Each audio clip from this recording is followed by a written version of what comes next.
Hello everyone गोदान मोनसे भिडिअनि गेजेरजों नोंथांमोनखौ गासैखौ बरायग्रोबाय लोगोफोर ओरैनोथ' नोंथांमोना भिडिअनि थाम्बनेल आरो टाइटेलआवथ' नायनानै एसेब्लाबो हमनो हाखादों जानांगौ दे दिनैनि भिडिअ मानि बागै जागोन लोगोफोर दायो आं नोंथांमोननि सेराव लानानै फैदों मोनसे गोदानै फैनो गोनां आपकामिं बर' सावथुननि सायाव नोंथांमोना बे बर' सावथुननि सायाव आबुङै मिथिनो थाखाय भिडिअखौ फार्स्टनिफ्राय लानानै जोबजासे नायलांबाय थायोब्लानो जाबाय लोगोफोर ओमफ्राय लोगोफोर बे मोनसे गोदानै फैनो गोनां आपकामिं बर' सावथुननि मुङानो जादों खाफाल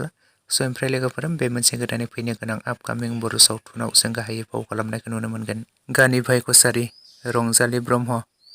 रमन, अखाफोर बर' आरो मिनथि बर' आरो लोगोसे गोबांथार फाव खालामगिरिफ्रा बे खाफाल मुंनि आबुं बर' सावथुनाव फावखौ खालामबावदों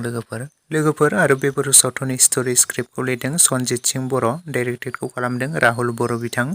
लोगोफोर बे मोनसे गोदानै फैनो गोनां आपकामिं बर' सावथुनखौ नोंथांमोना जोबोरैनो नायनो थाखाय एक्साइटेड जाना दं नामा? जुदि नोंथांमोना नायनो थाखाय एक्साइटेड जाना दङब्ला कमेन्ट सेक्सनाव लिरना फोरमायहरदो लोगोफोर आरो बे खाफाल मुंनि आबुं बर' सावथुननि ट्रेलार भिडिअखौ रिलिज खालामनानै होदों बिथांमोना। नोंथांमोना जुदि दासिमाव नायालासिनो थादोंब्ला बिलिफां बर' भिडिअग्राफि चेनेलाव नोंथांमोना बयबो बेनि ट्रेलार भिडिअखौ नायहैनो हागोन लोगोफोर आरो सोर नोंथांमोना बेनि ट्रेलार भिडिअखौ नायखो आरो नायनानै बेनि फुल मुभिखौ माबोरै जागोन बायदि मोन्दों बयबो कमेन्ट सेक्सनावहाय लिरना फोरमायहरदो लोगोफोर आरो नायनो थाखाय बे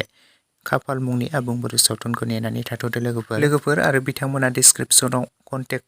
फर श' होनानै मोनसे कन्टेक्ट नाम्बार लिरनानै दोनदों लोगोफोर नोंथांमोना जुदि सोरबाफोर श' खालामनो गोसोब्ला कन्टेक्ट खालामनो हागोन लोगोफोर नोंथांमोननि जायगायाव सोरबाफोर श' खालामनो गोसोब्ला श' खालामनो हागोन कन्टेक्ट खालामनानै लोगोफोर दायो आं नोंथांमोननि सेराव बेखिनिखौ फोरमायबाय नोंथांमोना जुदि सोरबाफोर बेनि ट्रेलार भिडिअखौ नायालासिनो थादोंब्ला बयबो नायहैब्लानो जाबाय लोगोफोर आरो सोर नायनानै मोजां मोनदों बयबो कमेन्ट सेक्सनाव लिरना फोरमायहरदो लोगोफोर आरो बेनि फुल मुभिखौ बयबो नेनानै थाथ'लायोब्लानो जाबाय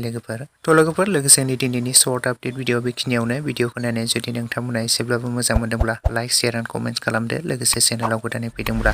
साबस्क्राइब खालामनानै खाथिनि बेल आइकनखौबो अल प्रेस खालामना लादो जाहाथे नोंथांमोना बेफोरबायदिनो माखासे गोदान फैनो गोनां आबुं बर' सावथुनफोरनि आपडेटखौ बे चेनेलाव मोनथिनो मोनबाय थायो।